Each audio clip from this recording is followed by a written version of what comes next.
Hey, what's going on, guys? This is Josh Leverett, owner of California Canine Solutions, aka Cali Canine. And today we're going to talk about desensitizing your dog and getting them ready for the 4th of July. Now, as we all know, 4th of July is notorious for freaking out a lot of dogs. And that's because it's that sudden pop.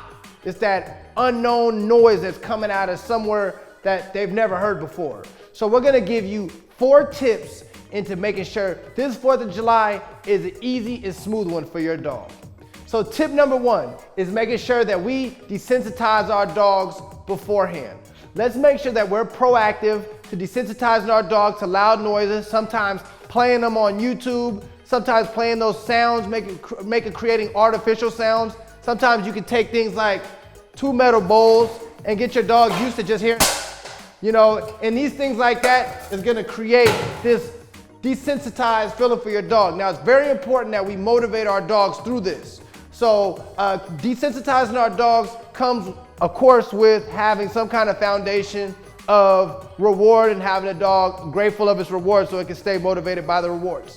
All right, number 2 is before our dogs have to experience these loud noises like fireworks, let's make sure our dogs are exercised and they are tired. The more tired, the less antsy they'll be. So make sure if you're gonna take your dog on a long walk, make sure you take it on an even longer walk. Make sure your dog is very tired and make sure that they are able to kick back and relax while all this is going on. Another tip I have for you, and this goes for not only on 4th of July, but whether you have barking dogs outside or loud noises going on, is play ambient sounds. When I sleep, I like to play wave sounds or rain sounds. It keeps me from waking up to say if my dog barks outside. So for you, I would recommend that you play these ambient sounds, turn them up a little louder than normal, and make sure your dog has other sounds that are going that can drown out that immediate pow that they're gonna hear in the fireworks. Okay, that's gonna be super helpful for your dog.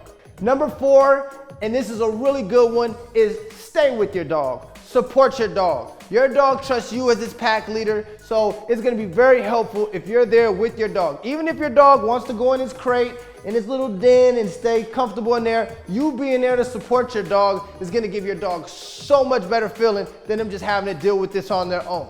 So remember, let's make sure we're desensitizing our dogs. Let's make sure our dogs are exercised. Let's make sure we're giving our dogs ambient sounds to drown out some of that other noise. And the 4th and the last is be there to support your dog while all this is going on.